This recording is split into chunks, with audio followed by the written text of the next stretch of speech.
Notícias de que no 8 de janeiro foi da primeira-dama a ordem para que não saísse uma GLO por receio dos militares.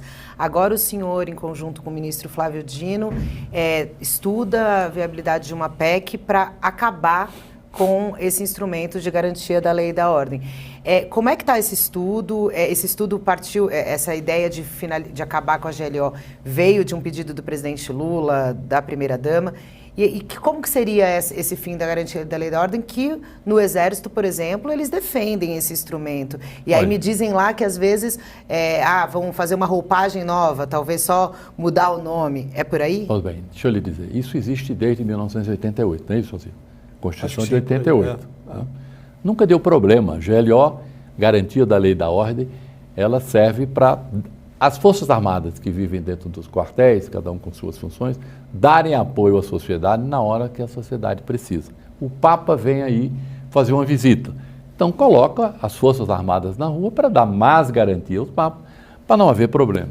Nós vamos receber delegações estrangeiras para Copa do Mundo, Olimpíadas, ou o encontro de meio ambiente que houve no Rio de Janeiro.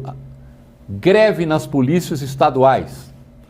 Carnaval em Salvador, a polícia é uma coisa que tem sido constante, que faz greve, e o Exército é convocado. Eu tenho uma tese aí, uma questão pessoal, que quem dá golpe não precisa de regra, né? Não há uma regra da Constituição que garanta golpistas. Com GLO, sem GLO, o golpista é um contraventor, né?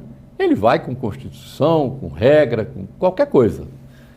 Mas criou-se isso, não sei de quem foi a ordem no dia que a GLO permitiria isso. Mas é verdade, nós estamos estudando uma forma de, sem usar a GLO, garantia da lei e da ordem, nós criarmos mecanismo para que o Exército, a Marinha Aeronáutica possam ir para as ruas atender a sociedade quando a sociedade precisar. Agora, essa sub-GLO, essa GLO diferenciada, submeteria os militares a comando civil? O que é que vai mudar em relação ao que está na Constituição e essa novidade? Nós estamos discutindo. Evidentemente que isso é um problema grave. Quem fica comandando essa operação? É por isso, vamos dizer assim, que esse filho ainda não nasceu. Mas está em gestação, é complicado, precisa combinar com os dois lados, precisa ver. Mas eu sou daqueles que, por mim, ficava como está, porque isso funciona desde 88, sem nunca ter estabelecido o risco. Aquilo tudo que houve no dia 8 de janeiro, havia GLO. Alguém falou, não, GLO é coisa de quem quer dar golpe. Alguém disse assim, bote o Exército nas ruas. E alguém disse alto, eu estava no telefone, disse assim, o Exército só pode ir para a rua com GLO. Não, com GLO não. Então, os autores das frases... Esse telefonema que o senhor reproduz, era o senhor falando com o presidente? Eu falando com o presidente ligou também para o general, muita gente falou... O senhor recomendou no 8 de janeiro Eu não recomendei. Alguém disse, precisa do Exército nas ruas. Alguém disse assim, GLO. Eu não estava nem me lembrando. Isso estava no Ministério da Justiça com o ministro Flávio Dino naquele QG. Olha, eu fui a tanto canto naquele dia que eu não sei nem dizer. Neste momento, eu acho que eu estava no comando do Exército. Depois eu fui para o Palácio da Justiça. Depois eu fui para o Ministério da Defesa. Hoje, olhando em retrospectiva, o senhor acha que se as Forças Armadas tivessem sido acionadas naquele dia, teriam evitado o quebra-quebra? Eu tenho absoluta certeza. Porque, na realidade, o que faltou naquele dia?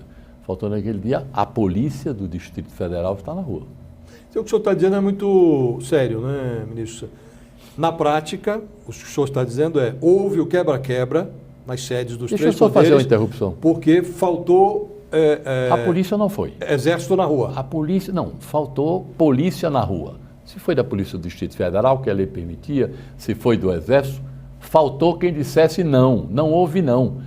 Aquilo foi uma operação e eu estava lá junto, assistindo, vendo, não tinha comando. Aquilo era um grupo de baderneiros, financiados por um grupo de irresponsáveis, não havia liderança. Cada um escolhia para onde ia, um ia para o Congresso, outro ia para o Supremo, outro ia para o Palácio, não havia um comandante, não veio ninguém na frente. Veio um bando de senhoras, crianças, idosos, de maneira que foi uma coisa assim absoluta. Aí você disse assim, as Forças Armadas queriam um golpe? Não. Um golpe se dá como? As Forças Armadas vão primeiro e o povo apoia. Naquele dia era muito fácil se as Forças Armadas quisessem um golpe. O povo foi. Era só apoiar aqueles baderneiros que não representavam a sociedade, né? Então, faltou naquele dia verdadeiramente uma repressão.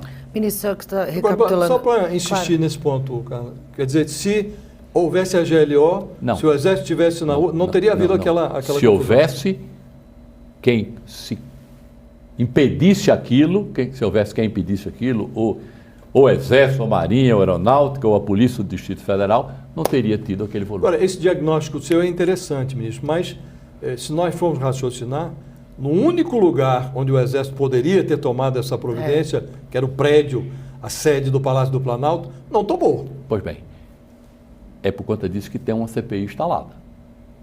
Perguntou se está precisando de gente, não está precisando de gente, eu acho que houve um erro de avaliação. Eu acho que ali, viu, Josias, eu torço muito e peço a Deus que isso passe logo para que nós possamos viver e olhar para frente, porque os nossos retrovisores me dá a impressão que são maiores do que o para-brisa. E a gente fica sempre achando que com quem conversa há uma suspeição. Aquilo ali foi falta de comunicação, ou se subestimou aquele movimento. O próprio Distrito Federal comunicou que todas as suas forças estariam nas ruas. De maneira que eu torço muito para que isso tudo seja esclarecido, para que a gente possa voltar a um trabalho normal.